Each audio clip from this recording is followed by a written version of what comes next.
Welcome to the Infowars Nightly News. It is August 2nd, 2013, and I'm your host, Leanne McAdoo. Here's a look at our top stories.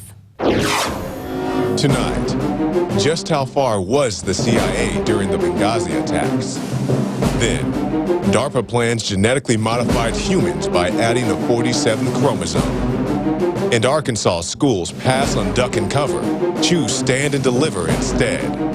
All that and more coming up on the Infowars Nightly News. Boom, boom, boom, boom. Give me the proof of the psyop, man.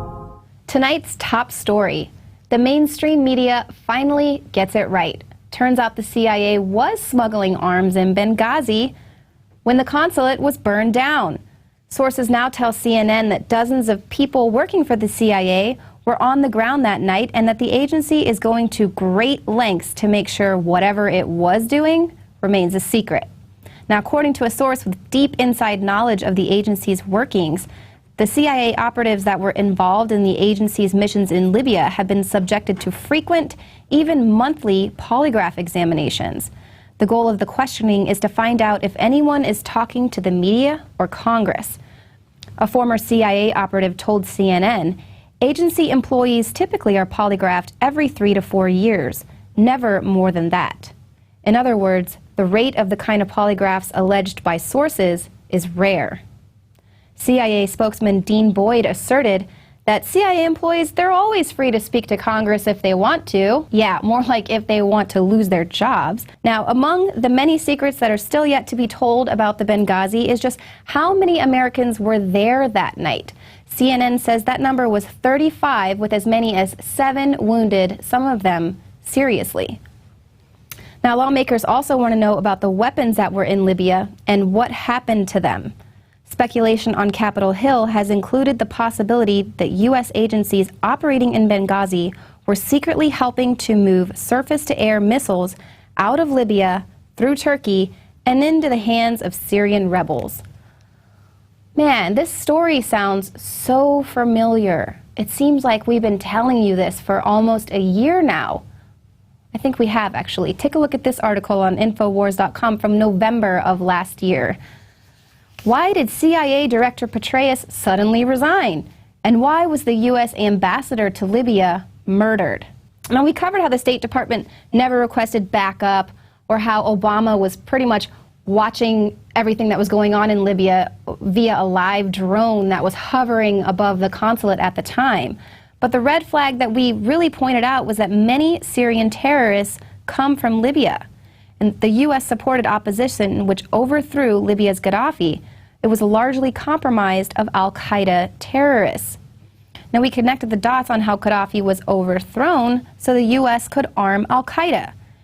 Now, Ambassador Stevens was moving heavy weapons out of Libya and into the hands of Syrian rebels.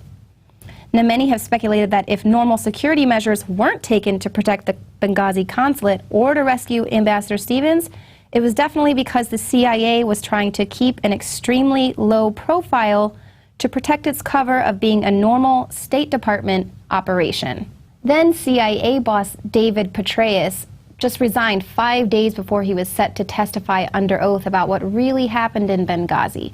He said that he resigned because the affair that he was in disgraced him and it was like a threat to national security.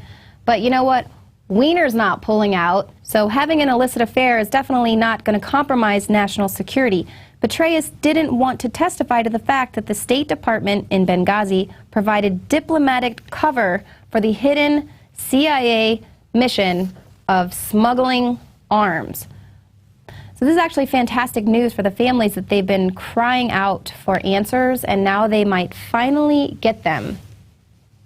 So you see, Hillary, it does matter. It matters that people died. It matters why they died, how they died. And it also matters, what are you covering up? We want to know. And you should be concerned because just about every bit of technology that exists is filled with some sort of a spying device. So the truth is going to be found out soon.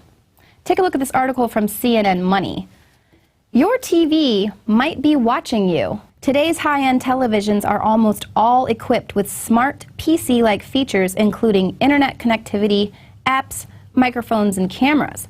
But a recently discovered security hole in some Samsung smart TVs enables hackers to remotely turn on the TV's built-in cameras without leaving any trace of it on the screen. So while you're watching TV, a hacker anywhere around the world could be watching you. Samsung quickly fixed the problem, but the glitches speak to a larger problem of gadgets that connect to the internet but have virtually no security to speak of. Things like security cameras, lights, heating control systems, and even door locks and windows are now increasingly coming with features that allow users to control them remotely. Without proper security controls, there's little to stop hackers from invading users' privacy, stealing personal information, or spying on people. Now, it's not just the NSA and hackers that you have to worry about watching you through your TV. We had a really great Paul Revere entry that demonstrated another creepy peeper. Divorce attorney, we believe that it's your life to live. It shouldn't have to be cheaper to keep her.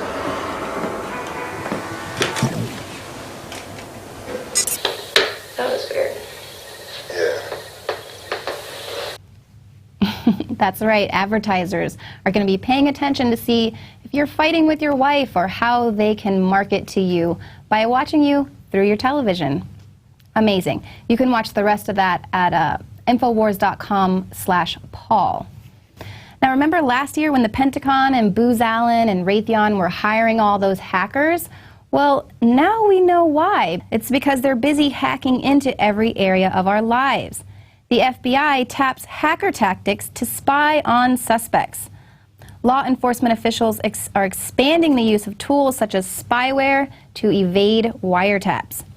Federal agencies have largely kept quiet about these capabilities, but court documents and interviews with people involved in the programs provide new details about how the hacking tools, including spyware, are delivered to computers and phones through email or web links.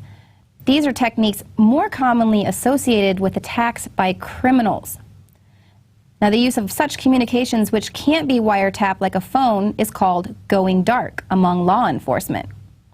With such technology, the Bureau can remotely activate the microphones in phones running Android software to record conversations. It can do the same to microphones in laptops without the user knowing. The Bureau typically uses hacking in cases involving organized crime, child pornography, or counterterrorism, but the U.S. officials, they say they're loath to use these tools when investigating a hacker, out of fear the suspect will discover and publicize the technique. The government sure has been doing a lot of hiring lately to beef up their COINTELPRO. Perhaps it's because they're trying to nudge us into a comfort zone with all of this spying. A DoD public affairs meeting that made news on the Drudge Report at Infowars.com showed just how concerned the government is that they're losing the information war.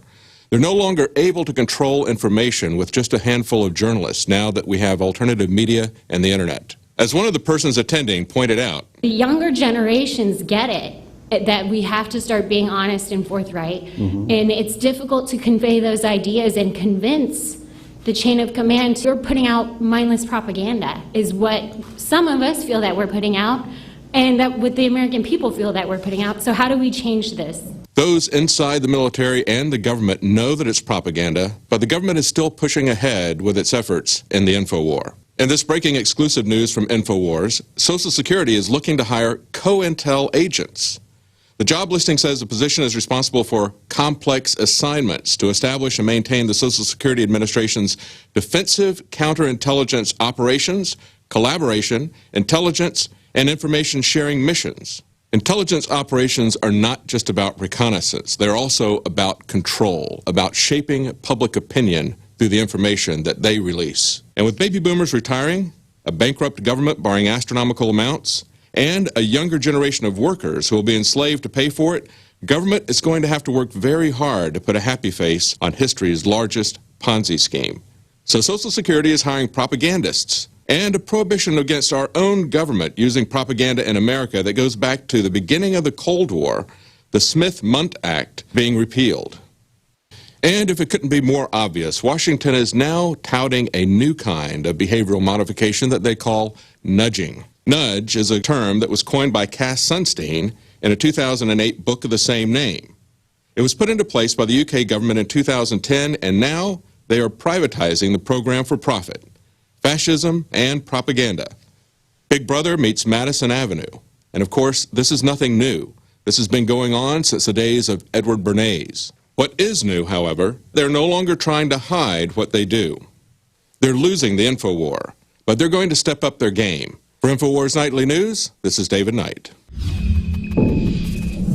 All right, well, just in case you're not a sheep and you're not going to be easily nudged into doing whatever it is the government wants you to do, just know that they are beefing up machinery in small towns to ensure your cooperation. Small town police are tooling up with elite military hardware. An AP investigation has found that small town police departments are essentially grabbing whatever elite military equipment they can lay their hands on. The 1033 program, passed by Congress in 1997, has seen police become equipped with surplus supplies of military robots, M16 assault rifles, helicopters, armored vehicles, and even grenade launchers, all to be used against U.S. citizens.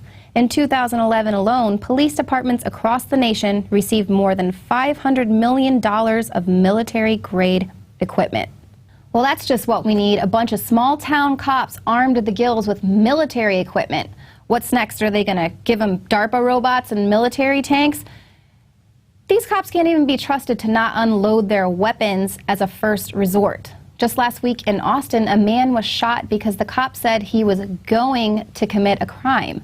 So apparently the military has already given them some pre-crime technology. So what are we supposed to do to get control over these out-of-control police? Well, some Austin residents think that we need to cut the head off the snake. Ho, ho, hey, hey, how many black kids you killed today? Hey, hey, ho, ho, Chief Acevedo's gotta go. So what do you want to see happen with this latest shooting? Man, with the latest shooting, really I want to see Art Acevedo make some serious action. Somebody needs to be held accountable. This man is a suspect in a homicide, because that's exactly what it is. In your mind, is there anything that the chief can do to rectify the situation? Charge the detective with second-degree murder or manslaughter. He could also reopen investigations previously of people who have been obviously innocently killed. Recently, the Austin Police Department saw fit to invade private property over a noise complaint of a piece of metal that was called in, and they came and shot my dog when he barked at him. Good cops arrest bad cops. There's a bunch of bad cops in the Austin Police Department. Austin Police Department has killed several innocent people this year, people who are not suspected of committing any crime. I know there's a lot of gang violence in other cities, but we don't have that problem here. What we have is a problem of cops wanting to shoot first and ask questions later. Y'all want to come out here and you want to put your shiny badge on and you want to ride around and you want to check everybody out like we're doing something. Not all of us are criminals. Now, some other people who are taking matters into their own hands. Instead of hiding and locking doors in the event of a school shooting, Arkansas teachers are arming themselves instead. More than 20 teachers, administrators, and other school employees in this town will carry concealed weapons throughout the school day, making use of a little-known Arkansas law that allows licensed armed security guards on campus. After undergoing 53 hours of training, Dugan and other teachers at the school will be considered guards. The district is funding the program with around $50,000 for ammunition and for use of the exclusive training facilities. All right, well, that's it for the news portion of the show, and now for our daily quote. This one is from George Washington. Overgrown military establishments are, under any form of government, inauspicious to liberty and are to be regarded as particularly hostile to Republican liberty. I'll be right back after the break with an interview with Ben Fuchs. He's going to tell us about some dangerous FDA drugs that are on the market. Now, if you are watching us on YouTube, please consider subscribing to Prison Planet TV. You can share your username and password with up to 10 other people. Stick around, I'll be right back with Ben Fuchs. Now you can watch the Infowars Nightly News streaming live as it happens for free. Check it out at Infowars.com/show.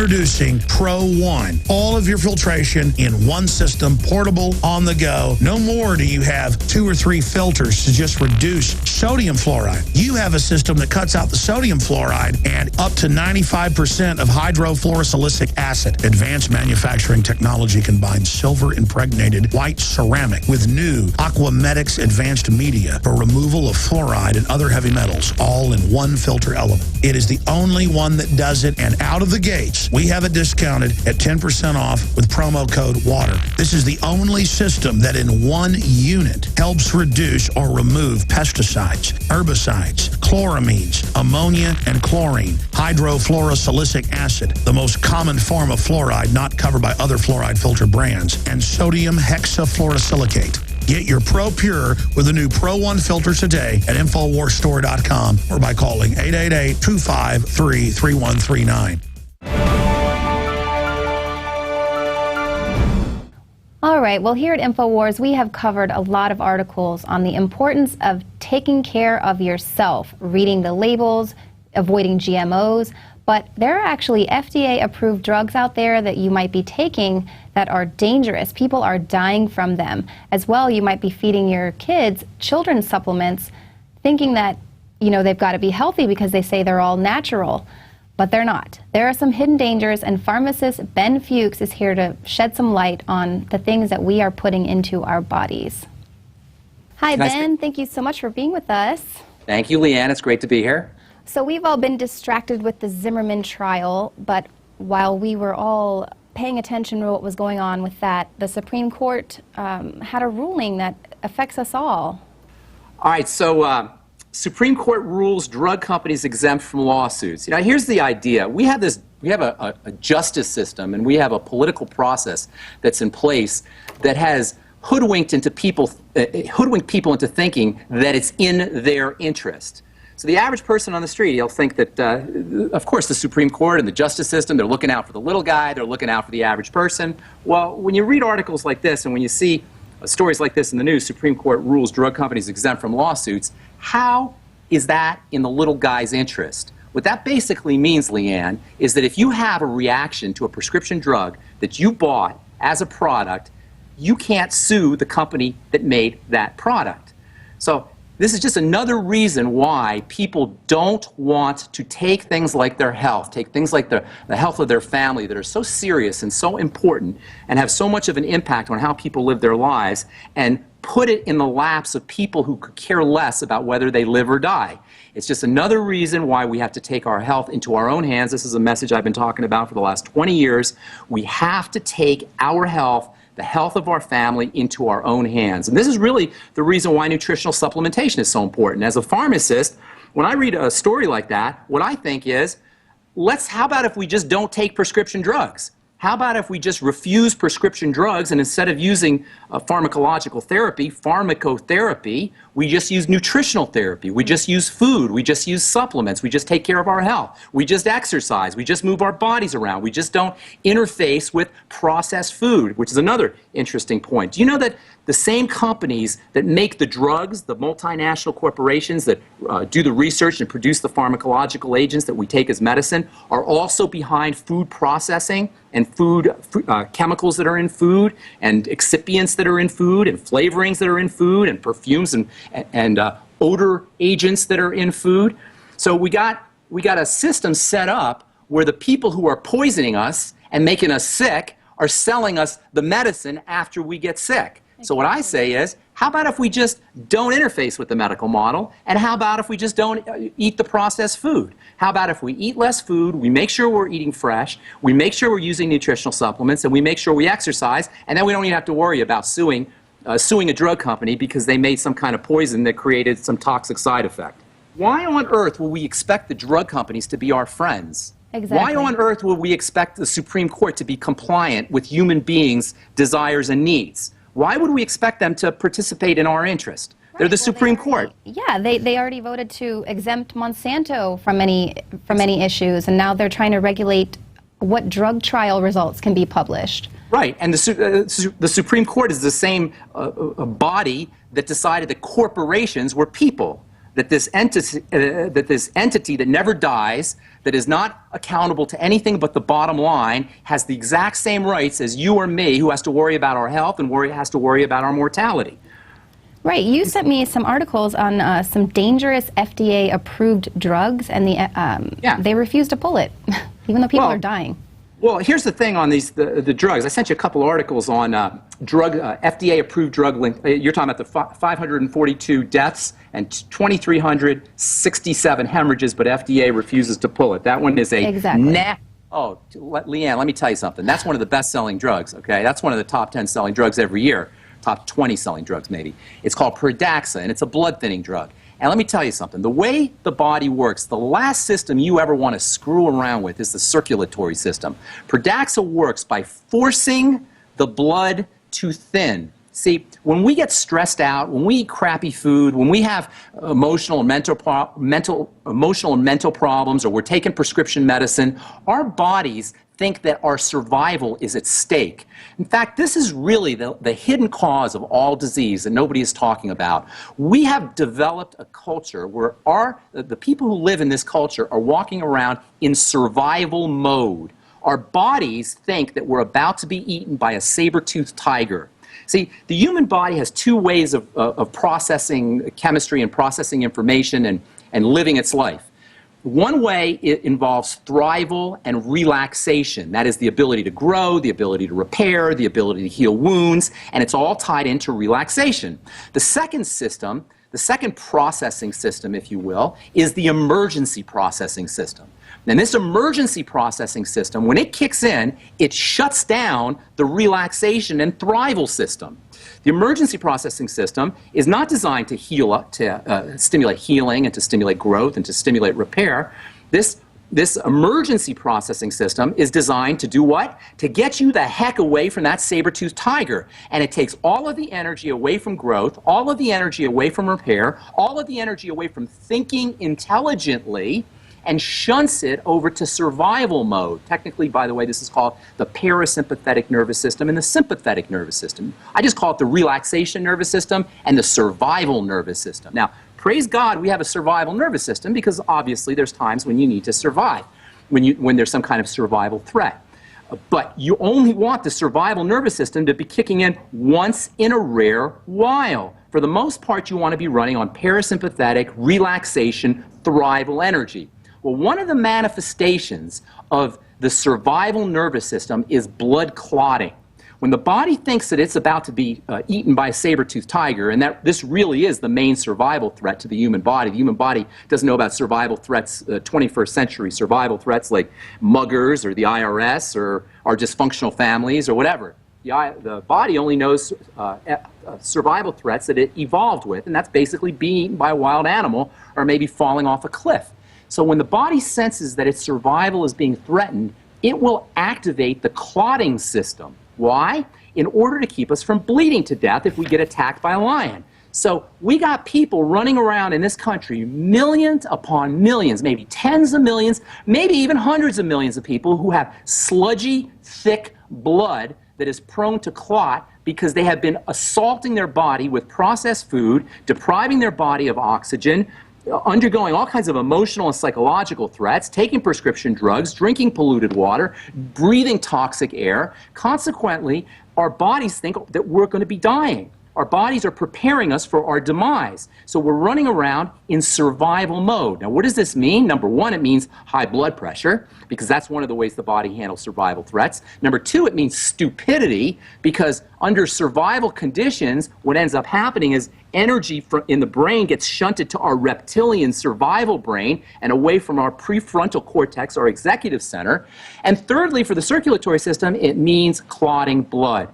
When you have clotting blood, you don't have a drug issue, you have a toxicity issue, and the last thing you want to be doing is putting more toxicity into your body. So let me tell you something. As a pharmacist, I'm not surprised that Petraeus, which is a 21st century version, or late 20th century version of something called Coumadin, which is also known as rat poison, because that's how you kill rats, is by thinning their blood. That's one of the mechanisms for killing vermin, rodents, is by thinning their blood. Well, guess what? That's what grandma and grandpa, and unfortunately these days our fathers and mothers are taking as well. Blood-thinning drugs to counteract clotting blood that is thick and sludgy because of toxicity and poor lifestyle choices. So how does Pradaxa work? How does Coumadin work? How do these blood thinners work? They work by saying to your blood, damn it, you are going to thin, and I'm going to make you thin, whether you like it or not. The body doesn't like that. That's not how the body likes to be treated. And so what ends up happening is, instead of having your blood now thin back to normal, you hemorrhage.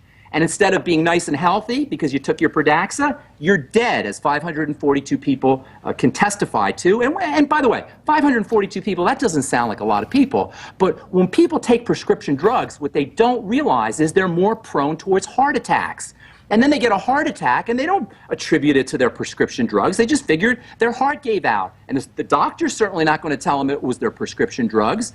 Or if they take their prescription drugs and they end up with liver cancer because it's the liver that has to process all of these prescription drugs, they don't attribute it to the prescription drugs. They attribute it to just part of being of growing older. So 542 deaths mean 542 people that we know for sure, guaranteed it was the Pradaxa that killed them. But given, and this is the most important thing when it comes to prescription drugs, Leanne, given the premise, the philosophical idea behind prescription drugs and pharmacological medicine, we cannot help but create a situation where literally 100,000 plus people a year die that we know of from prescription drugs, because you can't force the body to do something it doesn't want to do and not have to pay the price.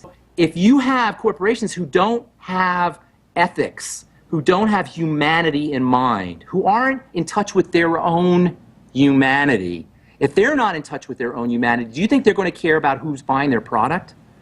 You know, we can't blame them. That's just who they are. That's just how it is. So when I see stories like aspartame in Flintstones vitamins or in children's vitamins, when I see stories like drug companies can't be sued, when I see stories like the FDA is not our friends, that's just the world we live in, Leanne. And all it means is that people have to wake up, people have to start to participate, people have to be conscious in their own lives, people have to be very careful about how they get information, because you know what? It's an info war, right? Exactly. It truly is an info war. That's exactly what it is. You know, the wars today are info wars. We got to do our own research. We have to do our own research, and that's why the job you guys are doing over there at Infowars, hats off to Alex, to you guys, to Rob, to everybody over there who's doing this kind of work, because this is how we are going to win the info war, by having access to all of the information. And that's to me, that's the beauty of the internet, and that's the beauty of technology, and that's the beauty of the age that's coming up, really. You know, we're on the precipice of something very interesting in terms of human evolution.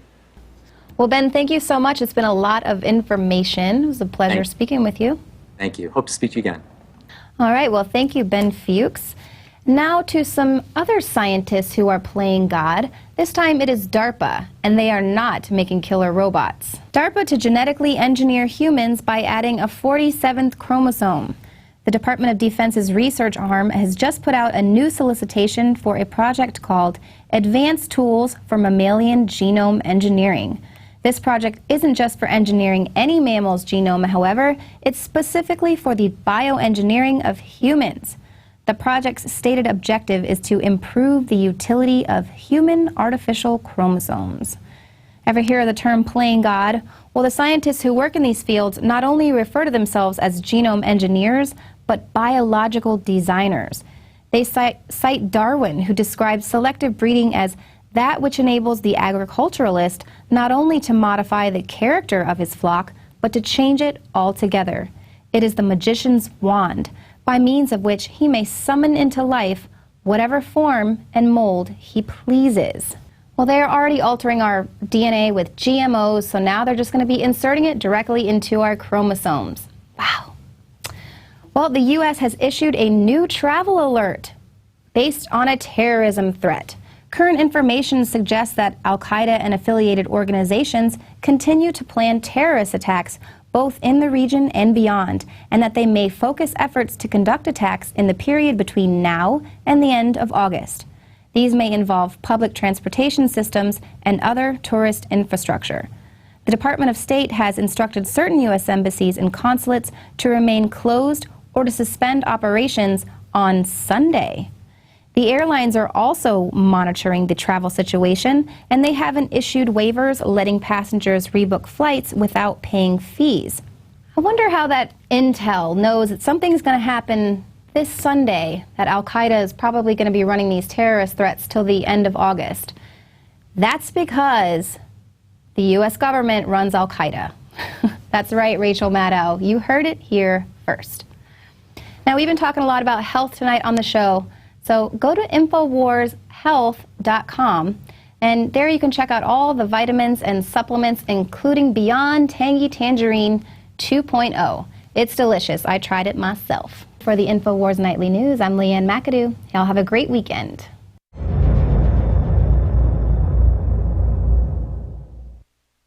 Now you can watch The Alex Jones Show live as it happens at Infowars.com/show. You'll find links to all of our content there and a free 15-day trial for Prison Planet TV. More than 60 movies and documentaries all in one place at Infowars.com/show.